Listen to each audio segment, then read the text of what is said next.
I'm going to tell you now how I enter a breakout strategy. Found it, entered, took it, left. There's no one to blame in the market. Fuck, you made a shitty call there, you moron. When to expect alt season, meme season. Is there room to fall? Always. What to do if there's little time? Don't trade, damn it. Your form should be just like a samurai's. You could even put your dick against the chart.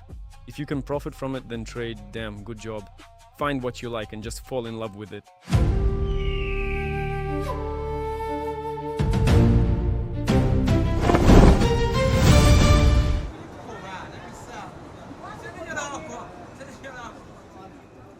Welcome everyone to the Invest Zone channel. Ruslan here. We're in Shanghai, in the center of Shanghai, China. The weather's perfect, everything's cool. Now we're going to answer questions from the form we sent to our Telegram channel, Invest Zone. If you're not subscribed, subscribe, links in the description. With 9 years of experience, I'll now share some practical insights and skills with you. You guys wrote in and you asked 160 questions. The questions are great, fun, and they basically repeat themselves every single year. Whether you ask in the chat, fill out these forms, or message me on Instagram, honestly, everywhere, almost everyone asks the same questions and they have simple answers. Honestly, you'll understand most of these questions on your own. If you stay in the market for 3-5 years or more, you'll find the answers to these questions yourself. When I first entered the market, I had, I don't know, probably 1 billion questions. Seriously, I finished 3 training courses and I ended up with even more questions. After 3 years in the market, I had even more. And basically, the number of questions just kept on growing. So many questions came up and the market eventually gave me the answers to them. The first question is psychology and emotions. A very important question in trading, and it's crucial to understand because trading is directly correlated with psychology and with emotions accordingly. Trading is mostly, as those who don't know say, a casino. Those who are immersed in it know that trading is working with emotions, working with psychology directly. The question is how to deal with loss and fear, the urge to close a position sooner or later. How to sleep and not think about deals constantly. The answer is obvious. For example, you have a deposit of $1,000 and you are afraid of losing $50 on a stop loss. Well, that means you need to set a stop at an amount you'd be comfortable losing, for example, $15 or $10 per position. Look for entry points that will allow you to enter with a loss of $10, $15, or $5. Whatever loss is comfortable for you, so you don't sit there all day thinking about how you gave away $150. Damn, that's a hell of a lot. That's so shitty. I spent all day, say, earning those $50 at a factory and then just gave them away in one position. To avoid that, your stop must be comfortable. Your total position size for risk management should have a risk of $10-15, which is 0.1-0.15% of the deposit. So you have to calculate a custom, let's say, entry size, your overall volume, position, and risk per trade. How do you avoid closing positions too early? Initially, when you enter and choose a position, say Bitcoin, you want to go long, like 1 to 3, all by the book, according to risk management. But it happens that they cut from the volumes and, like, Bitcoin went in your direction. You moved your stop to break even, and now you're sitting on a profit of $1,000. And then, right before your eyes, the profit drops to $700, even though your take profit is set higher up and your position is at break even. But then you get stopped out at break even. You closed like plus $50 or plus $100, but you, damn it, had plus $1,000 there. You could have taken that 1,000. Or it stops you out and then heads straight for your take profit.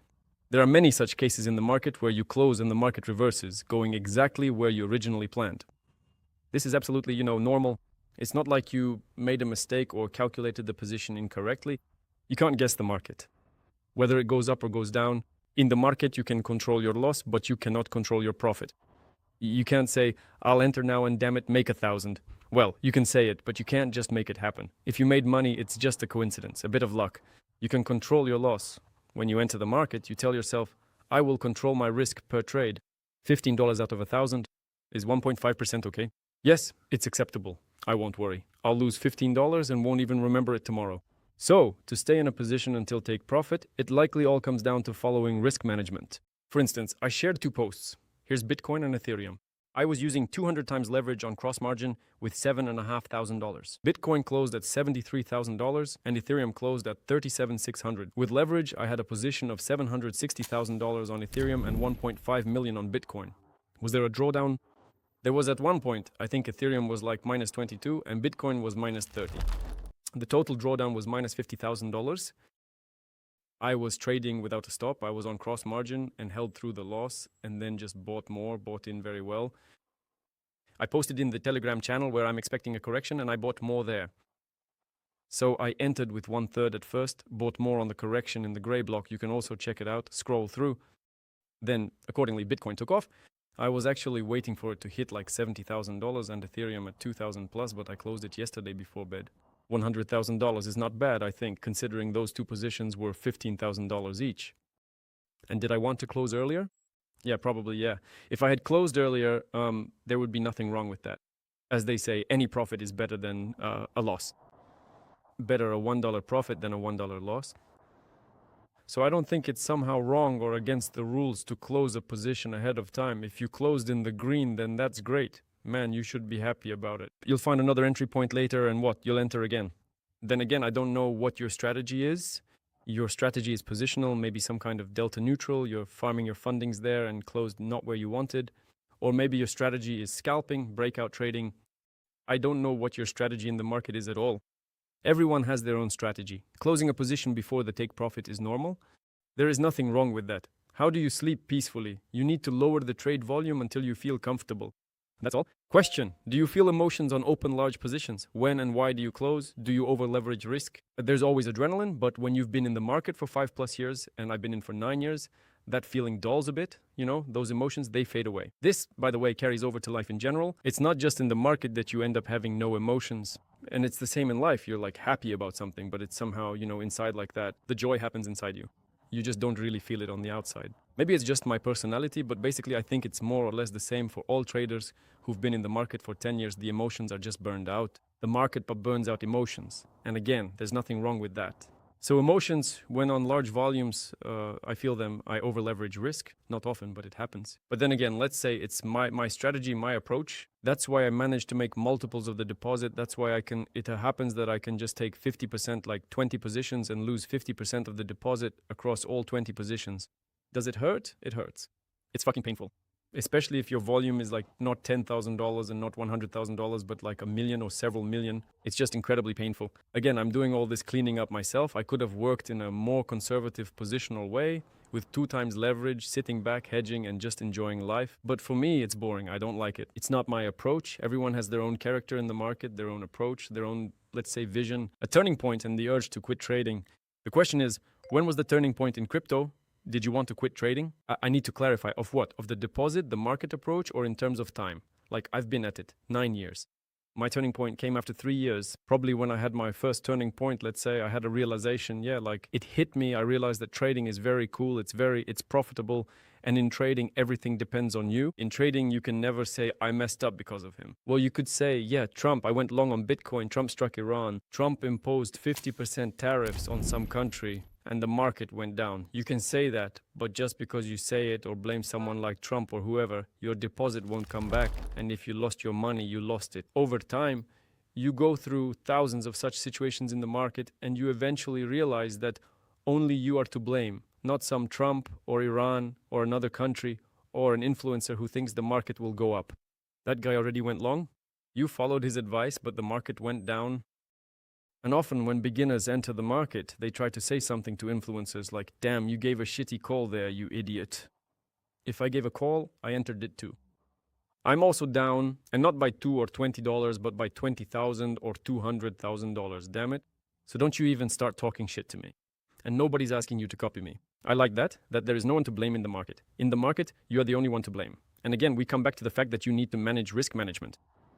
If you had everything set up according to risk, the position would have closed at the stop loss. So what? If your stop loss was, say, $15 out of 1,000, you wouldn't even be worried. You wouldn't be swearing or looking for someone to blame. Everything comes down to risk management, guys. Everyone should have their own risk management. Strict, strict, strict. How do beginners think?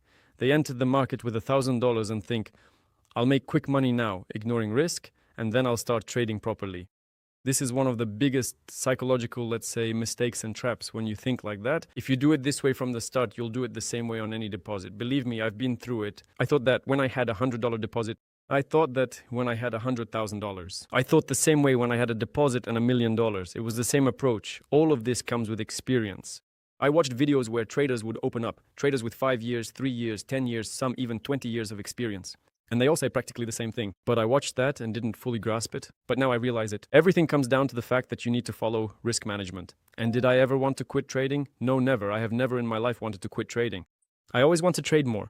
I always want to be in the market more. Always, really. Like literally 24/7, I want to trade more. I enjoy it. It often happens that a person eventually finds exactly what they truly love. I went through my own journey from being a taxi driver to a delivery driver, or wait, how was it exactly? I remember working at a children's camp. I drove a PAZ bus.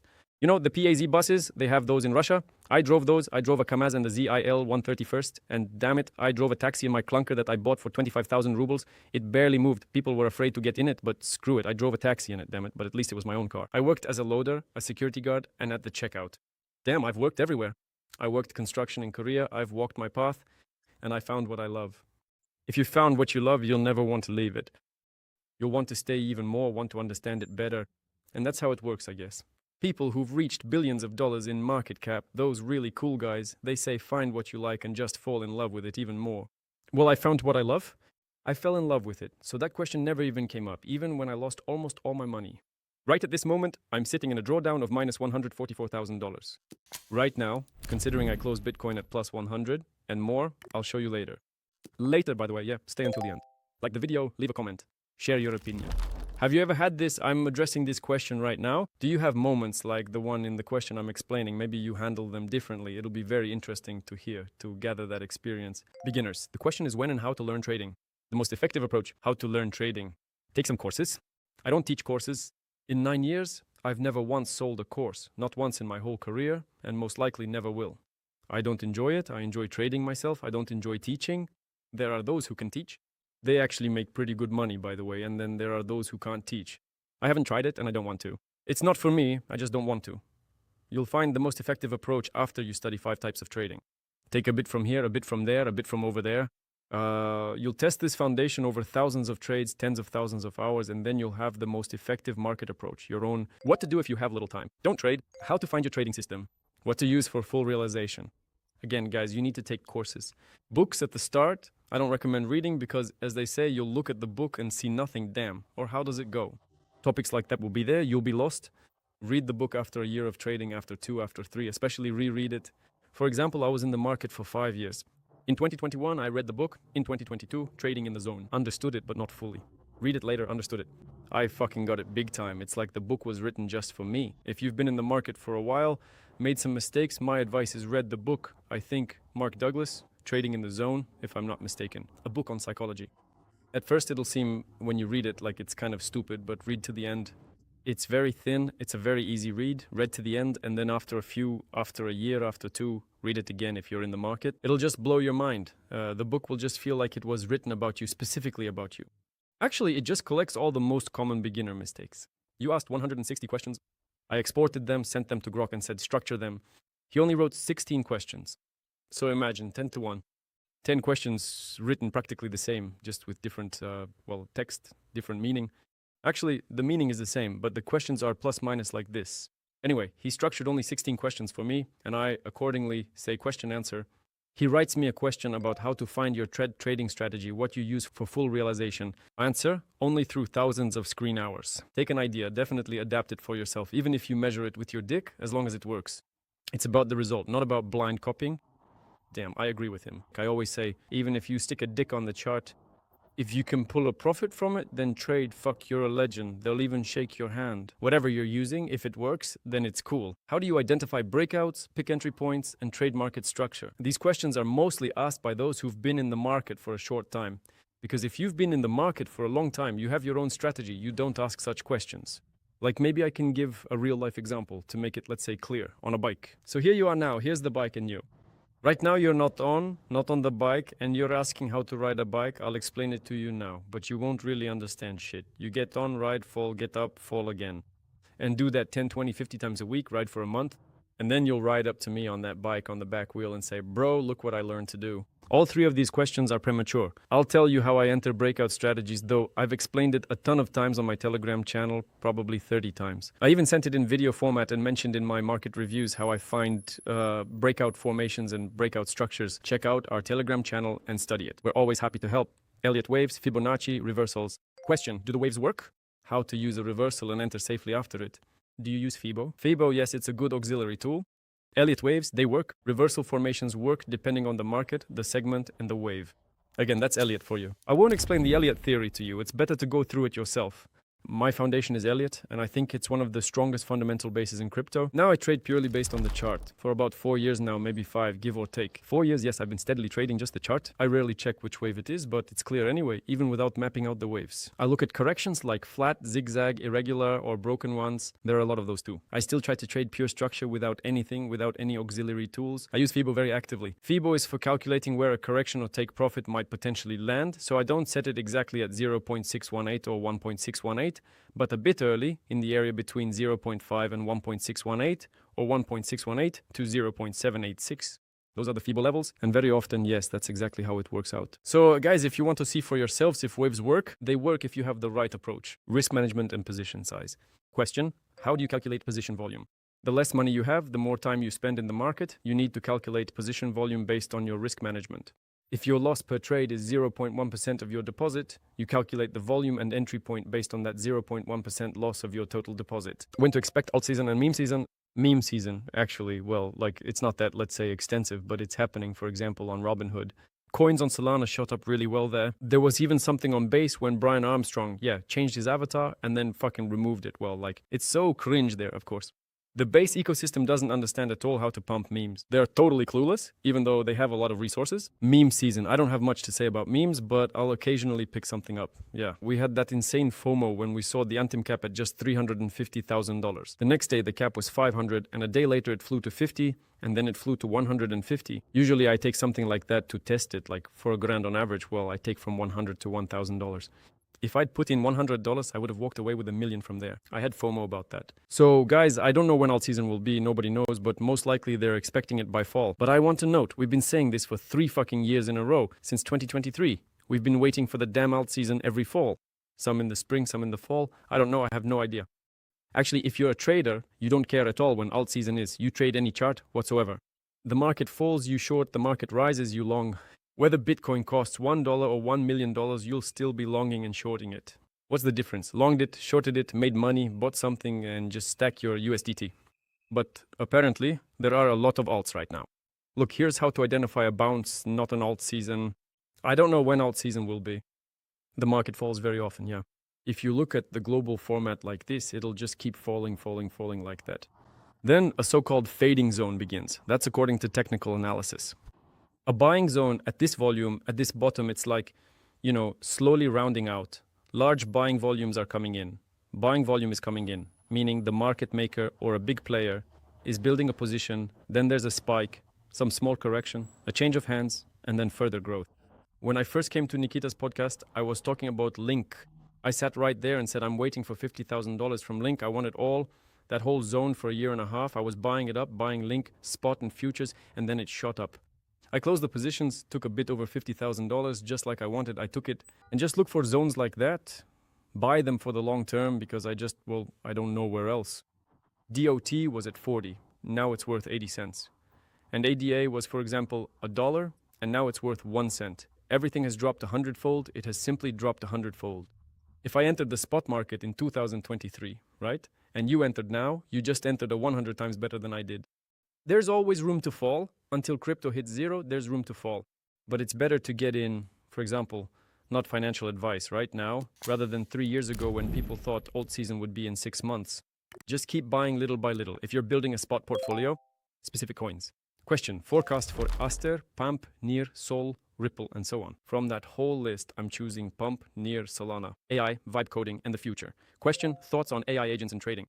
What stage is your vibe coding at? My vibe coding, well, it's been at a working stage for a while. It's been trading on Polymarket for 40 days now. If you want to trade on Polymarket, bet on events, a weather bot. We're sitting here now, and it looks like, damn, it's going to rain. And my algorithm predicts that in South Korea or, say, in Shanghai, China, the weather will be like this. It bets $100. My trades are $100 each. It just makes a lot of them. I think I'm at 62% cumulative over 40 days, and the total profit is over $1,000. But the goal of this algorithm of mine was to drive volume. So I buy, sell, buy, resolve the event, so to speak, driving volume. Consequently, there'll be an airdrop. Polymarket will have an airdrop. Polymarket link is in the description. Come into our channel, into our chat, and ask for the weather bot. It's just that simple. I'm a newbie. I want the weather bot because I want to make it public now. I already have statistics, and the goal of this bot was to generate volume. Even if I'm trading at break even or losing a little bit to commissions, I'm generating volume to potentially get an airdrop later, well, let's say, to drain Polymarket. But I've managed to make it trade at a profit too. It's awesome. And trading is in progress. Just imagine I've been trading for 9 years and I still can't achieve what I want because it's so hard. Not technically. Technically, Fable 5 will write whatever you want. The logic itself, let's say. Is prop trading worth it? Yes. Copy trading back? No. Will you do a public marathon from 1 to 10K? No. With copy trading, I boosted my personal deposit from $10,000 to $92,000. Publicly, from October to December in 4 months, I made people $2 million in pure net profit, not just unrealized. Then I lost it, plus I lost my 1.3 million plus 90, 1.4 million. I talked about this on Nikita's podcast. Will you do a public marathon from 1 to 10K? I did a public one 920% and another public one from $248, I think, to $250,000 in 3 months. In 2023, from spring to the end of summer, I made $250,000. I cashed out and bought a car in Vietnam. Then I flew to Dubai. I like Dubai. I'm flying to Vietnam, selling my car, fuck it, selling it all and moving to Dubai. Is your path set for life? Yes. What will you do if trading changes? Algo trading. Which banks or payment systems do you use? I use a crypto card. Write to our support. We'll leave a link in the description here. I'm not shielding it, but I always use Alipay in China. In China, it's only Alipay. I linked my crypto card to Alipay. I pay 0.5 or maybe 1.5% commission everywhere. It's fire. I topped up with USDT and the payment method works for Russians. It's perfect for a Russian passport. The fees are minimal. Everything is just awesome. Limits are damn $300,000 a day. You can just spend it. The limit is unlimited and you can withdraw $300,000 from an ATM. This is the most insane crypto card that nobody in the CIS is shilling. I don't want to shill it either, but if you need it, write to support. We'll help you out. Which countries in Asia are best for living? For example, I'm in China now, right? It's really cool here and very cheap. We just went into a Coach Cafe, the women's handbag store, 3 coffees and 1 ice cream for 1,500 rubles. In Dubai, I pay 2,000 rubles for just 1 coffee. Just imagine, it's just prices here. The business class taxis are fucking insane. New Zeekr X9s for 1,000 or 1,500 rubles. Everything is just pennies. It really costs next to nothing. And by the way, renting an apartment is also dirt cheap. I mean, compared to Dubai, if a 100 square meter 1-bedroom apartment there, not in the middle of nowhere, but in a good spot like downtown, costs around $5,000. There's no 3.5, it's 5,000. Then here it'll cost like 2,000, and another grand will be more than enough for you. So we just ate, we got beef dumplings, we got shashlik, we got salads, we got smashed cucumbers, 2 eggs. Basically, it was just a really fucking awesome for me it was breakfast, but it's actually lunch, and we paid like 2,000 there, $37 for 4 people. Imagine that, $37 for 4 people. And that was at a food court, not some shitty hole in the wall, though those places are also very tasty.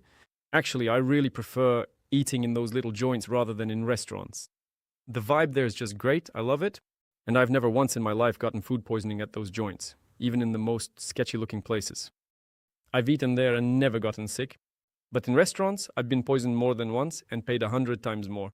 China is cool and cheap, but everything is very strict, Vietnam is top tier, Bali, Thailand, Korea is great, but it's hard to get legal status in Korea. Overall, Asia is just great. It's really cool. If you haven't been, you should definitely travel here. Hong Kong is also cool. Singapore is cool, but I wouldn't live there, for example. Asia is just a total vibe overall. Question: what tools and software do you use daily? Rarely CoinGlass. And so, to write a post for the channel to show you why I think the price should make a correction or take out some local high just to show you clearly, damn it. Because you see liquidations there, just the volume of player positions. But in the paid CoinGlass Legend, everything is really cool there. There's cluster analysis there. It's clearer and it's cleaner. And Grok answers TradingView, on-chain, his crypto agents. Well, yeah, TradingView, obviously that's the base. On-chain, I don't look at on-chain. Maybe I tracked it somehow yesterday, why, for example, Hyperliquid was dumped, the hype coin, because $162 million was withdrawn. Some fund withdrew it from staking. All the action is on Twitter. You can write a bot for yourself on webcode, a personal bot that will track the Twitters of certain influencers, owners of some funds, whoever you're interested in, and send everything to your DMs in real time. That will be like a la on-chain. Otherwise, yeah, TradingView is everything, clean chart. Basically, that's it, friends. Out of 160 questions, he picked 16 for me because a lot of questions are the same. And these are the answers I got. Let's do more. If you liked it, let's answer more questions. Just ask some new questions. You can write right here, or you can come to our Telegram channel. We'll post a form, or we'll post a form right under this video. There. And if you also trade crypto, I, for example, trade on the Binx exchange. We have a private channel for if you have a high bank or you pay $200 a month, $199, come over, we'll trade together. It's strictly private. I have traders there. I have a different kind of vibe there. No spam. Or do you want minimum commissions or VIP discounts, VIP 5 on BingX? Want to switch from another exchange and get some cool conditions? Write to me. Regarding BingX, we can solve any issues. We brought BingX to the CIS in 2022, so we're tight there. Action, hustle, and bustle. Join in, hit the like button, write comments.